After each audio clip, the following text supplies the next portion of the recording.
Today on Locked On Red Wings, we cross over with the Grind Line podcast to see how our preseason predictions have been going.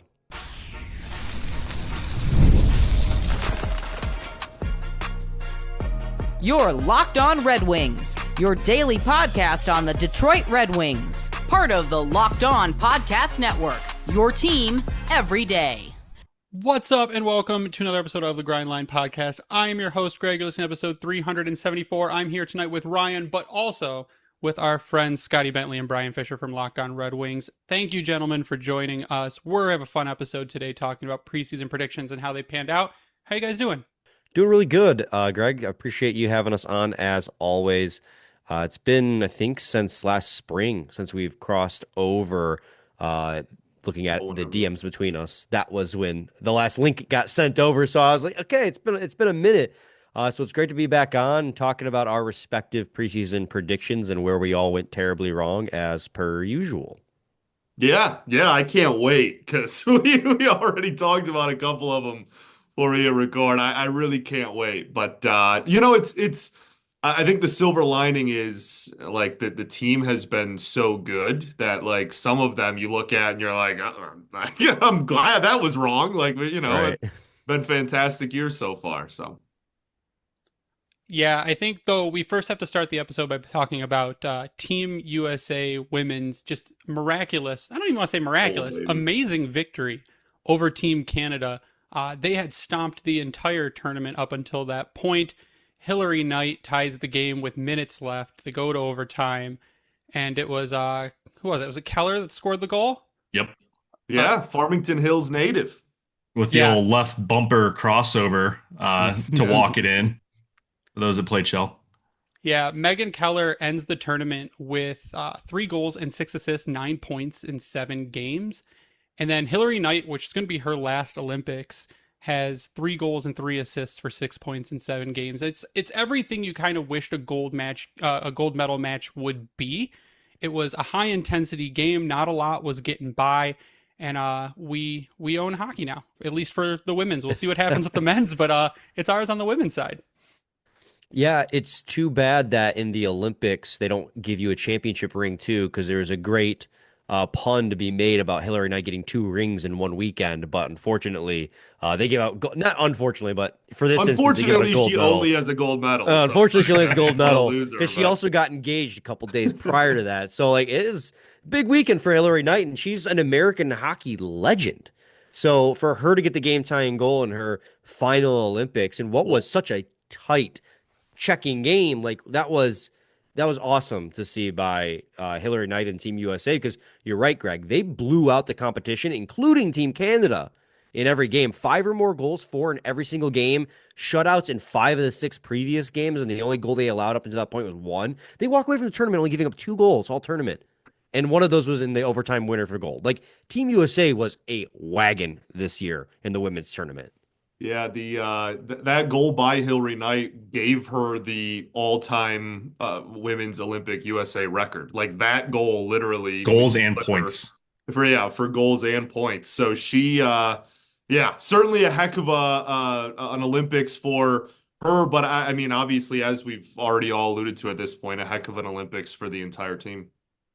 Yeah, I was worried coming into this one. We talked about it on Monday night, and I knew it was destiny for USA to win, but I was terrified knowing that they had to do it against Canada again. I mean, that was the likelihood, right? But there was no chance in hell they were going to shut them out and score 5 goals again. And sure enough, it came down to insane heroics with 2 minutes to go to even just tie the game. And then, as you guys just hit on, the freaking goal, everything leading up to that point too, like the way that the U.S. ended up having to play defense, like Canada's speed is insane. It's like taking the Oilers as the comparable right now, or even just the men's Canadian team, and it's just nonstop fight or flight with them. And the way that the U.S. was able to maintain that, and essentially there's 2 breakaways. One was broken up. I forget who it was on the beautiful stick lift that Simon Edmondson was wrongly called for a penalty on. That led to a freaking shootout attempt. And then there was another one, I think, broken up by Edwards, but they just all showed up at the exact right moment, and it was poetry. Beautiful. Yeah, we'll see if we can repeat it with the men's if we have US versus Canada. Dude. Canada plays Finland tomorrow at 10:40.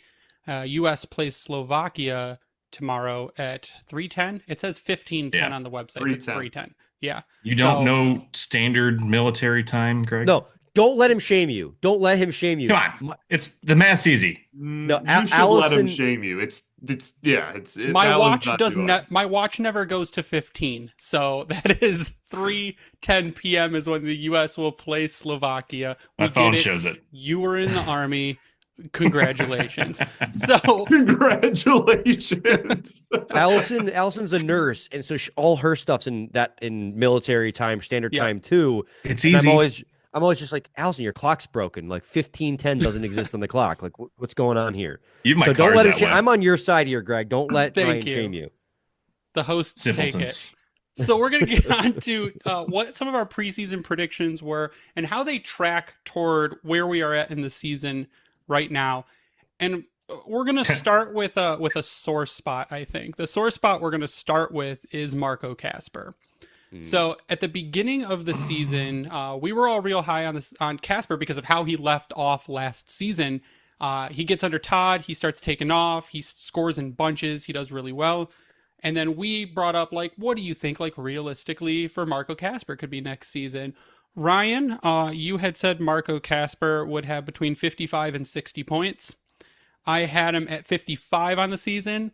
Tyler, for some reason, said 65 points for Marco Kasper this season. I do remember giving him an odd look when he said that, but yeah, I mean, we give him an odd look when he says most things, but well, Marco Kasper right now is on a 0.22 point per game pace and projects out to have 19 points over 82 this season, which is, I mean, he's been better lately, but started off extremely disappointing. And I mean, it's past, I think, slump status at this. Just, it's a bad season for Marco. Yeah, he's only got I 8 would even points. say, you mentioned that like he's been better lately. He was better, and then honestly, like the games leading up to the break, it was right back to what it was even before. But there was, I mean, a solid, 5-game stretch where he, produced a few points and things looked like they might have been turning a corner. But even with like the really small sample recency bias of the last 2 or 3 games before the break, he didn't really do much in those either. So, yeah, Brian and I have talked about that a lot. I know you guys have talked about it a lot as well. Just a really, sophomore slump's a thing, but like just a really disappointing season for him and a year in which the Wings can use all the forward depth they can get. It's been very frustrating to watch because, Scotty, you use the term sophomore slump. It kind of goes beyond sophomore slump at this point. It is just a bad year. And it's on him at this point to figure it out because they've put him in every position to succeed. Third line, second line, first line, center, wing, whatever. Yeah. And he's struggling to score. Not to say he's not doing the right things. Like, he's still doing Marco Kasper things, getting in the corner, fighting for the puck, getting it to the middle, but he just has not been able to bury the puck. He's not been able to really drive the net in particular this season. And the last 5 games before the break, he put up 1 point after putting him up 6 and 6, something like that. So it's after the trade deadline, or not after the trade deadline, after the Olympics is going to be kind of a big deal for Marco Kasper. Yeah, I think only having 8 points through 17 games. I mean, giving who he's been playing with, especially over the last several games where you've seen him get some more top line minutes, you're alongside Raymond, Larkin, the guys that are putting the points on the board. I think that's where the frustration maybe lies, because I know, Greg, when we've previously talked about it, it's been you put him next to successful players, the likelihood of him succeeding is going to be there, because we saw it with Cat and Kane a little bit and kind of that mixture to try to get him going last season. But I mean, you guys hit on the fact that it's a little more than a sophomore slump. I mean, is this what we should expect moving forward? And we have to pull back the reins and really temper those expectations. I don't really know, because we've seen him be both. We've seen but we've also seen that, unfortunately, with several other players that you get really excited for, like a Soderblom, for instance, which I think we're going to talk on him in a minute, Chill, But chill, chill. there's a handful of guys where you see why they're in the NHL, but then you see why maybe it took them a little bit longer. Not saying he took a long time because he's still, what, 20 years old? So, or 21, I'm sorry, he'll be 22. So it's like he's super young. He's finding himself out. But I think, Brian, to your point, he has one more year on this ELC to really make himself a home before maybe he becomes expendable. Yeah, I think if you're looking at trade pieces and you go and try and get someone like we had talked about for a while now, Robert Thomas, or you try and get another high-end winger or second line center, if you're looking at a Trocheck or a Mika Zibanejad, Casper is someone you got to think about being able to include if you think his seasons are going to keep going like this. Ever wanted to experience the NBA Finals live and in person? FanDuel is giving you the chance to turn that dream into a reality with the NBA sweepstakes. Here's how it works. Use your profit boost on any NBA future, and you'll automatically be entered for a shot to win an NBA Finals trip for two.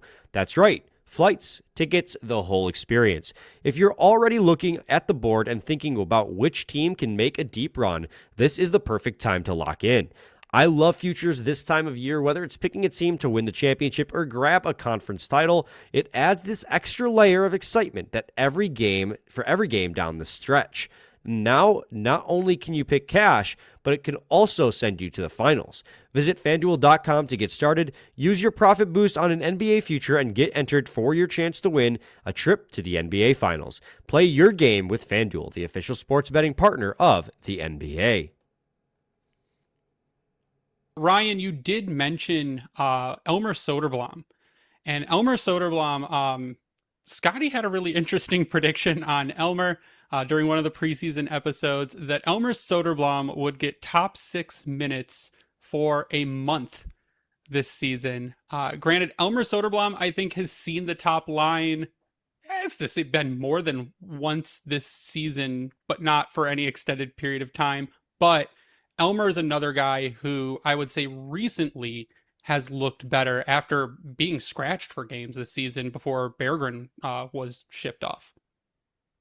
Yeah, I mean, I think it's so weird. You know, Brian and I during the first few days of the Olympic break did our like mid-season reviews and kind of, you know, like we're putting people in categories of like above or below expectations or whatnot. And Soderblom's so weird because it literally depended on like which day leading up to the start of the season you asked. Like you would have gotten wildly different answers. And like I'm not trying to like cover for myself. Like I was very wrong, obviously, but it was just a weird situation where, you know, going into camp, nobody had any expectations, really. I mean, he had that whatever last month of last year where, you know, people were high on him again, but there wasn't a ton of expectation. Then there was, okay, well, now there's just like no one to play top line left wing. So maybe it's just going to be Elmer. And then he was playing there in practice, like in camp leading up to preseason games. And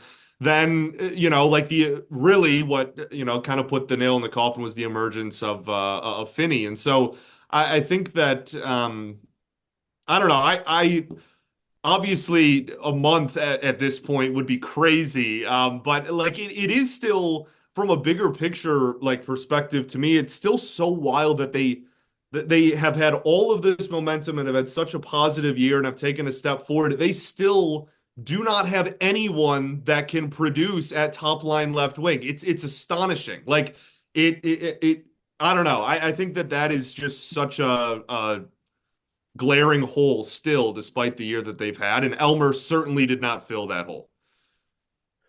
Yeah, I mean, it was left up to we know that Soderblom got those looks in the preseason during the training camp, and then very quickly, Finney filled that hole, and like the rest is history. The thing though is that while he did not live up to that expectation that both Scotty and I bought in on for 1 month, and then again, a lot of that was because at that time it was either going to be Soderblom, Cop, or JVR because they didn't have Finney or Danielson or MBN making the team. Like we thought maybe one of those guys would make the team. So benefit of hindsight, we didn't know those guys would make the team. So those were the options at the time we did the episode.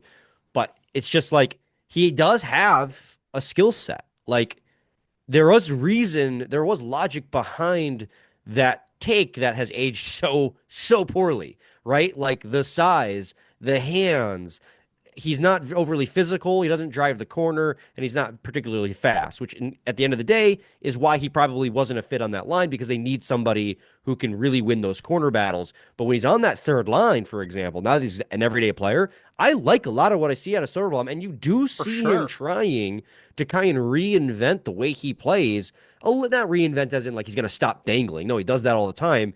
And he still uses his length to regain possession of the puck on long breakout passes. But he does try to play more physical. He does get engaged in the corners. But yeah, like in hindsight, it definitely feels like a wild take to ever say. And I even looked it up on Money Puck.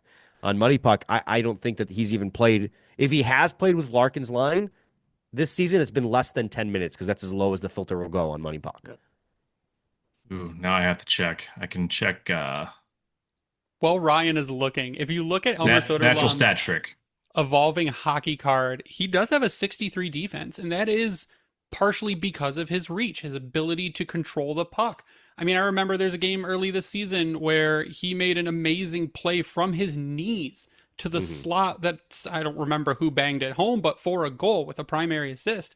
He does have it's a good skill set, and it's an intriguing skill set because of how big he is and how big his reach is and how much space he takes up in front of the net. Like I said, if you could just park him there consistently enough and just have ASP fire pucks on net, things are going to go in because he's so big. So I like Elmer, like you said, Brian, as a third liner. I think that that's where he could find a kind of sticking spot on this team going forward, especially when you move out someone like, if you do get a second line center, a really high end one, and you can move Cop down, and you've got a line of like Finney, Soderblom, Cop, like I think that could be a decently dangerous line. For sure.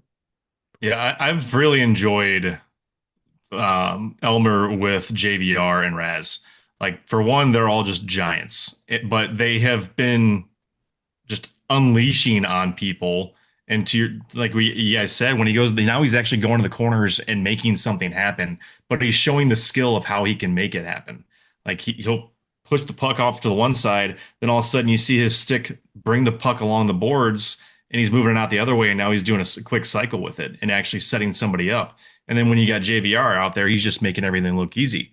But it's just the consistency factor, because if you would have told me that he only had 3 points right now, I probably wouldn't have believed you based on what you just see him doing. Because when he's out there, you notice it, not just for the sake that he's a giant, but he is impactful typically on his shifts. And that's, I think, maybe the mind-blowing aspect of it, because you look at his average time on ice, 10 minutes and 46 seconds a game. Yeah. Like it's crazy. He's got an expected goal share of 52. Well. Like Brian and I talk about it at the end of every game, like especially when he was on the fourth line for a while, like that fourth line combination, and it was a little bit of a revolving door, but like obviously a lot of Elmer on it, and that consistently, 9 minutes, but like they always graded out really well, and it's kind of, I don't know, like the pseudo shutdown line from the Newsy era. Yeah. And who was it we were curious who he played with? Larkin. Yeah, Larkin and Raymond. I mean, with Larkin and Raymond, they've got a combined 5 minutes and 31 seconds of 5-on-5 time. There you go. But they've got an 83.3% Corsi for. Well, Elmer and Dylan together have almost 10 minutes and only a 52.94 Corsi. So what you're telling me is that's an elite line combination we got to trot out more often. Apparently, that plays right into Scotty. Just saying. Sample size be right, damned. dude. There's still more than a month left in the season. I'm just saying. Ride it out post-break. On the trade. All right, we're going to take a quick break. Word for our sponsor. We'll be right back to talk about some of the positives this season in predictions. So give us 1 second. Word for our sponsor. We'll be right back.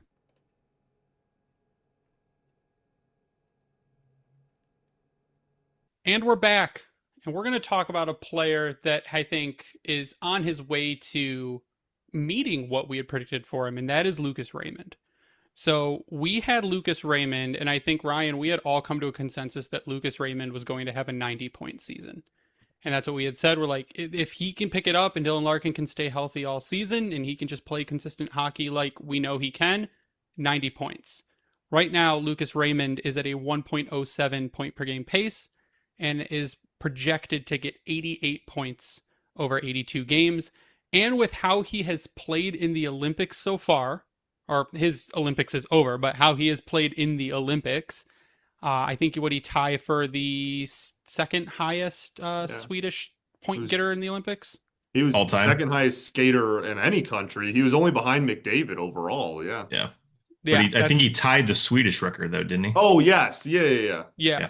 Which is pretty nuts. I think he could still hit the 90. And if he comes out, he looks, I mean, he got pretty pummeled that last game. But if he comes out healthy with this power behind him and kind of pissed off that they got eliminated, I could see him going on a tear too post break. Yeah, I mean, I think I mean, Brian and I have talked about it a lot, and I know that, you guys certainly have too, is the ebbs and flows of his season is kind of fascinating because like he has been productive points wise from the jump, but the manner in which he is getting points has kind of gone like up and down. There was the stretch where he just wasn't scoring goals, but was still over a point a game, and like was just getting like he was just getting a primary on like every goal scored. Right. Yeah. So I think especially with what we kind of saw in the last, I don't know, 3 to 5 games leading up to the Olympic break, it would go such a long way if the goals, like, I don't want to say picked up even because that sounds like again, he's about to, might put up 90 points this year. But I think if the point share, if you will, of, how he's getting those, if we see an uptick in just goal production, that would go a long way with kind of the skid that they had going into the Olympic break. But I mean, that's splitting hairs. Like he's been, arguably, maybe not even arguably the best forward on the team up to this point this year. Yeah, I think this is still very much attainable for Lucas Raymond. Like you think about this, in the month of December, he scored just 3 goals, but he still had 16 points because he got 13 assists. Like his goal scoring has certainly taken a step back from 2 years ago when they missed the playoffs on a tiebreaker. That season, like he got confidence in his shot. He was shooting the puck all the time. This season, he has kind of gone back a little bit, deferring and being a playmaker, but like he's a really damn good playmaker. Like we saw it in the Olympics. The game-tying goal was scored because of a beautiful seam pass to Mika Zibanejad. Like he might not be scoring goals, but he's racking up points. The big thing for me, this is going to be the make or break situation for a lot of things with the Red Wings, and that's going to be the 5-on-5 offense. And there's been a lot talked about that. They're 27th in the league at 5-on-5 goals for. And a lot of the points that are coming from guys like Lucas Raymond and Dylan Larkin, who's also struggled at 5-on-5, has been coming on the power play, which also struggled going into the break. So it's actually insane. We've talked so much about how poorly the 5-on-5 offense has been performing, but meanwhile, Lucas Raymond's on pace to very casually break his career high set from last year. And when was it last time a Red Wing hit 88 points? It's got to be Pavel Datsyuk when he was still on the team. Zetterberg was the last Red Wing to hit 80 points, and that was, 2011, Scotty, is what we had said last year. So, like, despite the 5-on-5 offense struggles, he's still been very casually been an elite playmaker on the team. So if he can figure out, and the team can figure out the 5-on-5 offense a little bit coming out of this Olympic break, 90 points, I think that's easily attainable. He's on pace for 88. He's got to pick up the pace by just a smidge. Yeah, he's golden. I think he's got this. Yeah, the last time you had more than 80 was Datsyuk in the 08-09 season, and he had 97 when he should have probably won the Hart Trophy. Right. But, I think with Ray in particular, if they do anything in terms of add to that top 6, there's no doubt in my mind he hits it. And I think of all the people that would love to see him shoot more in the name of Mickey Redmond, if that picks up, because if you didn't check, he's shooting at a 19 or 15.6% clip right now. He's maintained that the last 3 seasons. Last year he was a 14-1. The 23-24 season you mentioned where he had 31 goals was a 19%. Obviously, that's the much more difficult one to stick with. Mhm. But the fact that the last 2 years he's had a 14 plus percentage shoot or 14 plus shooting percentage, huge. But it speaks to how dangerous he is in terms of the playmaking, because as we've seen with this Olympic period, he's freezing goalies because they know what he can do with the shot. And then that's just leaving guys there for a slam dunk, Sean Kemp alley-oop. We saw it with Zibanejad. We saw it with Marner. I mean, granted, he made a hell of a play on that one to do the deke and then go to the backhand and flip it in. But he's done it multiple times. We've seen him when it comes to setting up the Brinket or whomever else on the power play, for instance. The talent is elite. It's something that Detroit has been missing in terms of a total complete type of player. And outside of Larkin, which I know everyone can speak very highly of him and what he can do, Raymond is taking that to a whole other level in terms of his playmaking and scoring. Mhm. Defense too, really quickly. Yeah. Like that, Oh, yeah. that Yeah. was, going early in his career, it was like, he was the offensive guy. It should not be lost on anybody that he is now an all situations player, which he like really before this season, flirted with and certainly was put in like a lot of different lines and special teams and whatnot, but not to the extent that we've seen this year. He is deployed in any and all situations without hesitation, and that's like still kind of fresh and new too. I think we're all just like already used to it almost. And Yeah. speaking to that point real quick, his zone start percentage per hockey reference, 54.1% is in the defensive zone. Well, if you look at his evolving hockey card, he is in the 97th percentile in defense for forwards, 91st for offense, giving him an overall of 97. I mean, Lucas Raymond has arrived. He is, I mean, you look at guys who you say, where's your superstar? Lucas Raymond right now is a superstar. And he's only going to get better because he's still 23 years old. So One of two superstars, by the way. Yeah, there's on this another team. one. There's another on one. the blue line for sure. I won't yeah, let what anyone ever. defensive superstar? Yeah, Yeah. who did And I not think- get a break this Olympics? Yeah. Oh. And what I think Well, is we knew important- that. We knew that was going to happen. He's beautiful. It's the flow. But I think what's important with Raymond is the guys that we did just reference in Zetterberg and Datsuk, he's already putting himself up on that level and is there, in my opinion. The comparisons are being made with Zetterberg. What was the stat that recently came out? Oh, it's going to bother the hell out of me now. I think the Wings had posted it, but he is setting himself a tier above. I think it was in regards to a point record. I'd have to go back and find it. I'm just rambling at this point. But at just the age of 23, he's doing more Lucas than Raymond what is we've the seen. first wing since Zetterberg to record 3 straight 40 assist seasons. That was the one. And he did it several years ahead of him. Yeah. So the fact that he's doing that at 23 with a roster that still is, I think, trying to find a true identity says a lot. Yeah, so we're going to end, I think, on the ultimate high note tonight. Going over your guys' episode when you were doing your predictions for the conference, you had the Wings in 6th in the division to end the season. Scotty is quoted saying that by the deadline, Boston could be in full teardown rebuild mode, which Awesome. I'm going to blame you for the jinx this season because I think we jinxed it last season saying, man, Boston's going to fall off. They're losing all their good players and they suck. And then they find a way I have every not. year. I have avoided that after I said it 3 years ago and it flipped and they made the playoffs and we look like poop. I'm being clean today. Yeah. No, Yeah, I will not count out Boston. So the Red Wings right now, and I just had it up, we are 3rd right now. We're tied Yep. with the Montreal Canadiens in the division. I had us projected to hit 94 points this season, and they should surpass, if they keep playing the way they had been before this really rough last 5-game stretch, they could surpass that still. And Sure. if you want to be wrong about any prediction, it's the let's be 6th in the division prediction. Big time. Yeah. Well, and like again, we were definitely down on the roster coming into the season because we looked at the changes that were made, and we brought in James Van Riemsdyk and Mason Appleton and JBD and Travis Hamonic. I'm like, none of those guys are the type of needle movers that this roster desperately needs to take the leap from last year to this year. Scotty and we said, if this team is going to take a step forward or a leap forward into contention, it's going to come from either Simon Edvinsson and or Marco Kasper.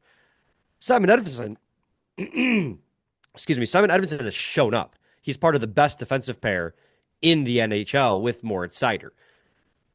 Marco Kasper, as we've already talked about, has not. But, I mean, JVR has proven himself to be a really great depth addition. He went through an incredible hot stretch where he could not be denied whenever he was right in front of the crease. Like a Thomas Holmstrom that has hands. That's what he's been this season for the Detroit Red Wings in the net front. He's been incredible. But I mean, outside of that, it's just like overall, John Gibson, can't go without saying, like, John Gibson's been huge to the team's success. We finally have some stability in that after he started the season as one of the league's worst goalies. Now he's one of the league's best goalies. So, I mean, things have definitely not played out in the way that Scotty and I anticipated, because you look at who else is around them and like Montreal's good. They're there. I predicted, I think I had Tampa Bay to win the division, and looks like they're probably going to win the division. I didn't think Go Toronto ahead and pat yourself on the back. Just pat myself on the back. I didn't think Toronto and Ottawa would collapse this way. Like, I thought Toronto would take a step back, and they have done more than that with the loss of Mitch Marner, but I didn't think they'd be this disjointed. I mean, Ottawa's underlyings are fantastic. They just can't get a save. Linus Ullmark's going through some stuff, and when he was out, the goaltending situation was so bad that they had to get James Reimer out of retirement to come be their goalie. So you've got some lucky breaks. Florida as well, with the fatigue of going to 3 straight Stanley Cup Finals, finally catching up to all those players. It's just, can they finish? Because we know what's ahead of the Detroit Red Wings, and we know that March. Ooh, but it's not even just that, Scotty. It's not even just that, dude. It's the fact that the playoff line is looking like it's going to be up this year. So, like you said, 94 points was your guys' projection. I don't know if 94 points gets them in the playoffs. It's going to have to be closer to 100 this year, I think. And that sucks, because it's like the Lions, right? They finally get good, and what does the rest of the division do? Right. The exact same fucking thing. Get just as good. It's ridiculous. Like, why can't we just? I mean, Mario made a great point. Like, it's at least you can say you earned it if they make it in. Which at this point, I don't care if it's top 3 in the East, or the wild card, or I'm sorry, the Atlantic, or making it through the wild card. Because right now, as long as you outpace the Metro pretty much, you're in a damn good spot and likely to make it, because you look at where things are at with Boston at a nice 69 points right now in the second wild card spot. They're clear on Columbus and Washington. Washington remains scary to me. Ottawa hasn't shown me, to your point, what they can do. I mean, offensively, they still have one of the better teams in the league, and their power play goes to show that. But what are you going to get from them defensively, and how things play out? So it's a awful second half, or if we want to call it the second half, to think about and where things lie. Because as long as you're not seeing a worn down Seider, Raymond, and Larkin coming out of this, I think they're going to be in a great position, because a lot of these teams that they're going to be battling with had a lot of representation in the Olympics as well. Does that pull them back a little bit? And as Greg and I talked on, I think just the other night, what can these rookies do with this extra time off? What can it do for a Casper, for instance? And I think for where we're seeing Detroit now, and what you guys have referenced in regards to your preseason guesses, hitting those 3 rookies out the gate, I think that brought an extra reinvigoration to this roster to really get them going, because of the speed and pace that they were playing at out the gate. You weren't seeing that over the last couple of seasons, but they've been able to maintain that even with some changes and shifts with how things have been set up. Yeah, I completely agree with you, for starters. I also feel like we kind of just, like, it was like a side comment. Gibson has been maybe the most valuable player on the entire team. Like, I don't even think that's that far-fetched. What he has provided a team that has desperately been looking for not just a good goalie, but like a good and like a bell cow, like that you can just throw out there every night and it's going to be okay. I mean, it's Yeah, that's just like that cannot go, like unnoticed and unsaid. Like he has been maybe the most valuable wing up to this point. Yeah, one of your predictions was that you needed Gibson to be a 905 over 47 games. He is a 904 right now over 37 games. So if he continues to put up the numbers, he'll do exactly what we need him to do in order to take this team to the playoffs. Which Thanks for making me sound smart, dude. There you go, man. That right in there. Yeah. I mean he's tied for fifth in the league with wins right now. Yeah, dude. If that for the start that he had, that tells you anything, that's just impressive. That's exactly what I was going to say, Ryan, is how remarkable is it that his save percentage is at 904 after being, was it 866 to start the year? Really bad. It's lower. It's really easy for your save percentage to tank. It's really hard to build it back up. And so now, I mean, the league average this year is floating around 900. He's now above the league average on the season. And if you isolate the hot stretch starting with the win against Vancouver where he got the 4-0 shutout, he's like best or second best. He switches places with Ilya Sorokin pretty much every other game. So that's pretty good company. So to that game in Vancouver, I'm on Hockey Reference right now. He had 15 games played coming into the Vancouver game with an 869 save percentage, and he was 7-7-1. From that point, so from the Vancouver shutout, which was on December 8th until right into the break, he went 16-5-1 with a 927 save percentage. It's crazy. Pretty good. Phenomenal. And the other thing that's going to help the Wings that we had talked about too, and this is kind of where we'll end it tonight. The Detroit Red Wings have the 5th hardest strength of schedule as of right now to finish the season. With 2 games against Tampa, 1 against Carolina, 1 against Dallas, 1 against Minnesota, then the Habs and the Pens, which one of those teams could end up falling off. And we've been doing good against Tampa this season. So the hard teams jinxing us on that one, Greg. Well, the hard teams generally haven't been the Red Wings' problem. It's been playing down to the easy teams and getting whooped by them. So we got that going for us. And then we had talked about, Ryan, a few times. The teams that are above us have a lot of back-to-backs post-break to end the season, where we got 99% of our back-to-backs out of the way. I think we have 1 left for the remainder of the season, where everyone else has like 6 or 7. That 7-week stretch where we had a back... You did not. Come on. He did. Yeah, dude. And it was a subconscious 6-7 for Brian, too. It's like his brain hears it, it just happens. And people are like, why are you so dog's mean to him?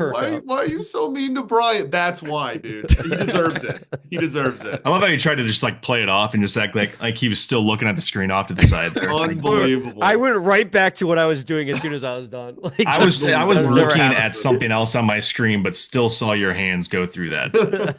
Amazing. Well, that's the best way to end an episode. Thank you guys for joining 30. us. Oh, what do you guys have going on? Where can people find you? Shout out your socials. Give everyone the information. Yeah, ignore Brian at all costs. Locked on Red Wings, great show. We try our best. Well, one of us does. Yeah. Where have you? Yeah, how was Oregon, dude? You try. Yeah. Okay. No, we're Locked on Red Wings, really fun, obviously. And I mean, yeah, second half, like all Red Wings media and all shows should just be flying high because, playoff push is on. It'll be really fun. What are we? LO_Red Wings? Is that? Yeah, I think that's. Yeah, you try real hard. You don't even know the underscore. That's actually it. You did get it right. But you had to ask. So I do know it. You had to ask, and that's not a good sign. Yeah, totally, dude. This is daily on our show, just going after each other. Yes, and would you?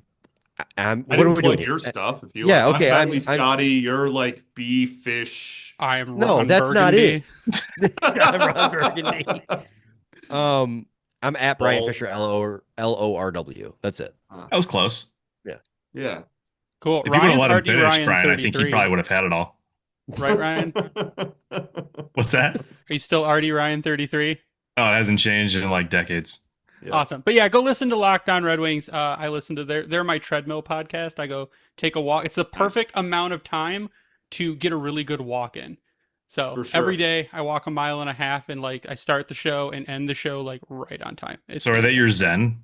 Yeah, my Zen. My Zen is listening to Brian and Scotty fight with each other. I was gonna say, your Zen is us bickering all the time. You can What follow we me strive for. We online. strive for walk distance. That's really that's our goal for sure. Start and stop, and you'll get. I lost like 10 pounds in the past year doing it, so get to it. We're gonna start advertising that. We're gonna lose weight by listening to your Locked break On reads. Red Wings. You can follow me online at Bring in the Wing. You can follow the Grindline Podcast online at Grindline Pod. Give a shout out to the Hockey Podcast Network and thank them for hosting us and spreading us around. Vintage Detroit Collection, which is the only place you should get Detroit jerseys from and worked on, where we have an exclusive t-shirt deal. If you go there, click the Keep It Local tab, click the Grindline Podcast, you will find stuff like I am wearing tonight, the Bingo Bango shirt in honor of Mickey Redmond and his soon-to-be phenomenal return to the airwaves. But we'd also love for you to go to YouTube, sub to us at Grindline Pod, turn on the notifications, you'll get notified whenever an episode goes live. That's going to do it for us tonight. Thank you guys for popping on. For Ryan, I am Greg. You stay classy, Hockey Town.